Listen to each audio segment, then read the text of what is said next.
You still believe it was a genocide, Yes. but you're not willing to say he did the genocide. Yes. It was a genocide that just happened by itself. No, there were so many actors involved. ጌታቸው ረዳ ከየት ወዴት? ሌላ ሚስጥር፣ ሌላ ክርክር። የቀድሞ የትግራይ ክልል ጊዜያዊ አስተዳደር ፕሬዝዳንት የአሁኑ የጠቅላይ ሚኒስትር አብይ አህመድ የአፍሪካ ቀንድ ጉዳዮች አማካሪ አቶ ጌታቸው ረዳ በአነጋጋሪ ቃለ መጠይቅ ወደ ሚዲያ ብቅ ብለው ስለ ሰሜን ኢትዮጵያ ጦርነት ለመጀመሪያ ጊዜ ሚስጥር ያወጡት ከፋና ቴሌቪዥን ጋር በነበራቸው ቆይታ ነበር። በወቅቱ ቃለ መጠይቅ ላይ ራሳቸው ጌታቸው ዋና ተዋናይ የነበሩበትን ጦርነት በተመለከተ የአይን ምስክርነት መስጠታቸውን ተከትሎ እንዲህ እንደዛሬው መነጋገሪያ ነበሩ። አቶ ጌታቸው ስለ ህወሓትና ስለ ድርጅቱ አመራሮች ዓላማ ሲናገሩ ከዚህ በኋላ አልዋሽም፣ እውነቱን ህዝብ ይወቀው፣ እኔ ቢያንስ ንስሐ ገብቻለሁ አይነት አገላለጽ በመጠቀም ያወጡት ጥብቅ ሚስጥር የብዙዎችን ትኩረት ስቦ ነበር። አሁን ደግሞ ከአልጀዚራ ጋዜጠኛ ጋር ቃለ ምልልስ በማድረግ የቃለ ምልልሳቸው ሙሉ ክፍል ሳይለቀቅ በፊት ገና በመጀመሪያው አጭር ቃለ ምልልስ መነጋገሪያ ሆነው ታይተዋል። ጋዜጠኛውም የዋዛ አልነበረምና አቶ ጌታቸውን በጥያቄ አፋጧቸው ታይቷል። በጉዳዩ ላይ ተዘጋጅተናል። አብራችሁን ቆዩ።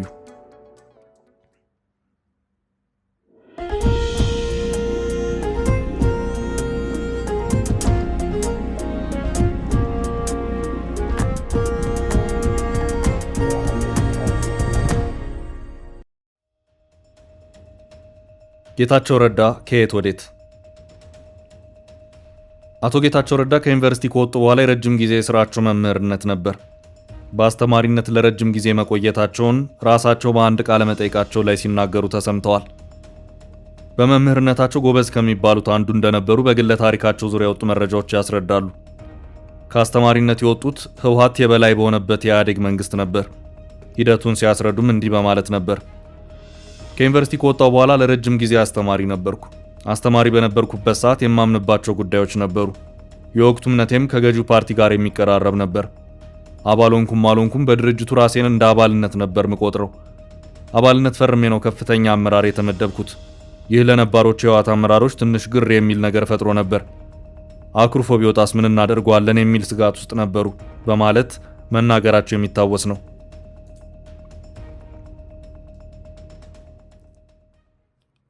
ከህወሓት ከተነጠሉ በኋላ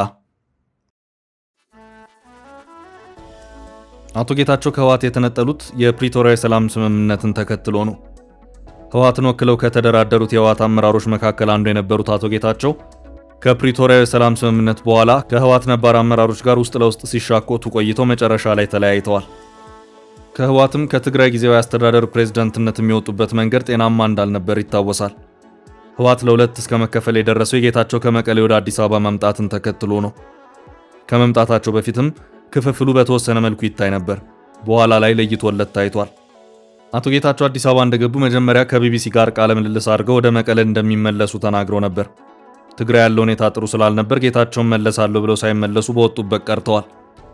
በዚያ ወቅት ከፋና ቴሌቪዥን ጋር አነጋጋሪውን ቃለ መጠይቅ አድርገዋል። በዚያ ቃለ መጠይቅ ከህወሓት ጋር ተቆራረጡ። ህወሓትን በጥልቀት ተቹት። ህወሓትን መግለጫ ወጣባቸው። ነገሮች ተካረሩ። የቃላት ጦርነቱ ተቀጣጠለ። አቶ ጌታቸው የትግራይ ህዝብ ከህወሓት ውጭ ሌላ አማራጭ የማየት እድል ተነፍጎ መቆየቱን በማስታወስ የበደሉን አይነት ዘርዘር አድርገው ተናገሩ። ዙሩ ከረረ። ህወሓት ተበሳጨ። የህወሓት አመራር የህዝቡን ማህበራዊ ወይስ ሳይቀር ለመቆጣጠር መሞከሩን አቶ ጌታቸው ሲናገሩ በትግራይ የፖለቲካው ጡዘት አነጋጋሪ ሆኖ ቀጠለ። በቃ ህወሓት ይውደቅ፣ አዲስ ትውልድ ይተካ የሚለው ድፍረት በጌታቸው ተጀምሮ በሌሎች የሚቀጥል ሆኖ ታይቷል። ህዝቡ ብቻ ሳይሆን የትግራይ ተቃዋሚ ፓርቲዎች ጭምር በህወሓት አስተሳሰብ ተጽዕኖ ስር የወደቁበትን ዘመን የጠሉት ይመስል ትግላቸውን አንድ ብለው ጀመሩ።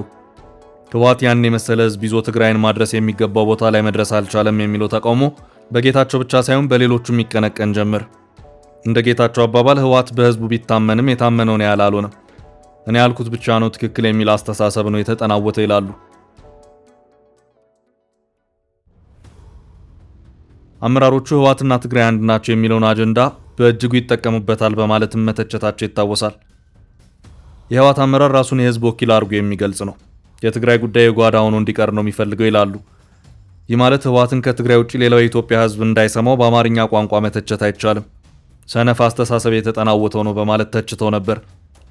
ከዚያ በኋላ ጌታቸው ምክንያት ያደረገው የህወሓት አመራሮች እርስ በርስ መካሰስ ተጠናክሮ ቀጥሎ እስካሁንም ድረስ እየታየ ነው።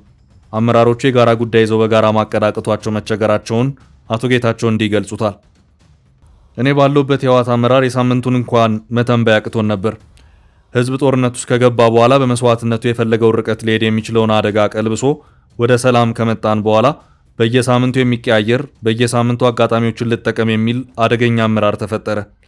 ህዝቡ የሰላሙ ተጠቃሚ እንዳይሆን የልማቱም ተጠቃሚ እንዳይሆን ህልውናው ላይ አደጋ የሚወድቅበት ሁኔታን በመፍጠር አስተዋጽኦ ያደረገ አመራር ነው በማለት መተቸታቸው ይታወሳል።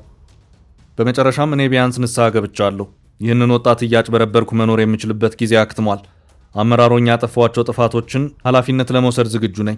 ይህ አመራር ግን ጦርነት ውስጥ ገብተን ያ ሁሉ ጣጣ ከተፈጠረ በኋላ በመቶ ሺዎች የሚቆጠር ሰው ካለቀ በኋላ የሰላም አጋጣሚ ተጠቅሞ ሰላማችንን ለማስጠበቅ በየጊዜው ሞት የለም እስከ መጨረሻው ታገለዋለሁ ብለው ነበር።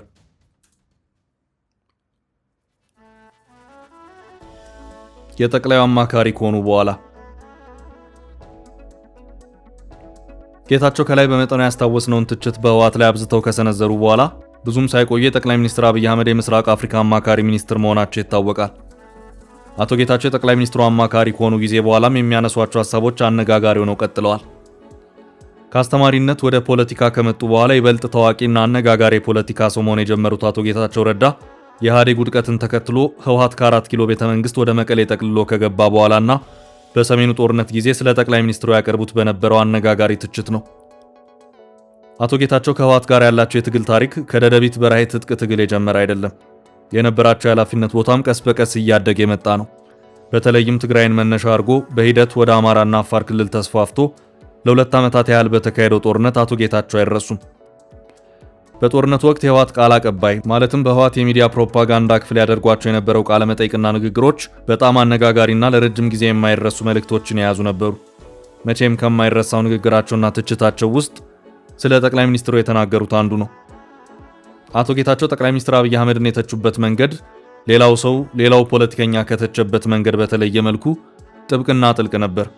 ለዚህም ነው ከአልጀዚራው ጋዜጠኛ ጋር ያደረጉት ቃለ መጠይቅ የመጀመሪያው ክፍል ማስታወቂያ የብዙዎች መነጋገሪያ ሆኖ በመታየት ላይ ያለው።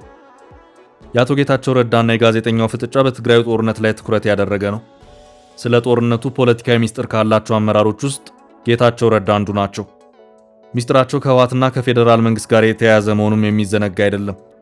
ጋዜጠኛ የጠየቃቸው በዚህ ጉዳይ ነው። ከባድ ጥያቄ እንደሆነ መታዘብ የሚቻል ነው። ከሁሉም በላይ ደግሞ በመቶ ሺዎች እንደ ቅጠል የረገፉበት እንደ ማፋሳሽ ጦርነት በተመለከተ ከሳቸው ወደ አይን ምስክር የሆነ ውስጥ አዋቂ ስለሌለ በዚያ ዙሪያ እንኳን በጦርነት ወቅት የተናገሩት ይቅርና ያልተናገሩትንም እንዲናገሩ መጠየቃቸው አልቀረም።